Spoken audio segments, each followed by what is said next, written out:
तर सर्वच राजकीय पक्ष आणि नेते विधानसभा निवडणुकीच्या तयारीला लागलेत, तर तिकडे जरांगे सुद्धा आता आगामी विधानसभा निवडणुकीसाठी नाशिक जिल्ह्यातील 15 विधानसभेच्या जागांचा त्यांच्याकडनं आता आढावा सुद्धा घेण्यात येतोय। नाशिक जिल्ह्यातील 15 जागांसाठी 150 मराठा उमेदवार इच्छुक आहेत। मनोज जरांगे पाटील यांना नाशिक जिल्ह्यातील 15 जागांसाठी 150 इच्छुक उमेदवारांचा अहवाल सुद्धा आता सादर करण्यात आलेला आहे। येत्या 29 तारखेला मनोज जरांगे पाटील आता काय निर्णय घेतात याकडे संपूर्ण राज्याचं लक्ष असेल। मोठी बातमी पाहूयात। भाजप माजी नगरसेवक रवी लांडगे आज शिवबंधन बांधणार आहेत। आज मातोश्रीवर उद्धव ठाकरेंच्या उपस्थितीत त्यांचा पक्षप्रवेश होणार आहे। पक्षप्रवेशासाठी ते मुंबईकडे रवाना झाले। संध्याकाळी भोसरीमधून विधानसभा निवडणूक लढवणार असल्याचं सुद्धा त्यांनी जाहीर केलंय। त्यामुळे भोसरीत महेश लांडगे विरुद्ध रवी लांडगे अशी लढत होण्याची शक्यता आहे।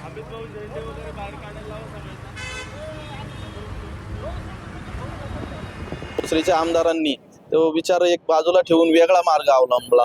भोसरीत भ्रष्टाचार असेल किंवा हुकुमशाही असेल, दडपशाही असेल, खोटी आश्वासनं असतील, राजकीय स्वार्थापोटी लोकांना खोटी आश्वासनं द्यायची, त्याची पूर्तता न करायची, विकास कामांची खोटी आश्वासनं द्यायची, सत्तेचा गैरवापर करायचा, या सगळ्या गोष्टींना आता जनता कंटाळलेली आहे। ती यांच्या चुकीच्या कार्यपद्धतीमुळे नाराज आहे। या सगळ्या गोष्टींचा आता सहनशक्तीचा अंत झाल्यामुळे आम्ही शिवसेना पक्षात प्रवेश करण्याचा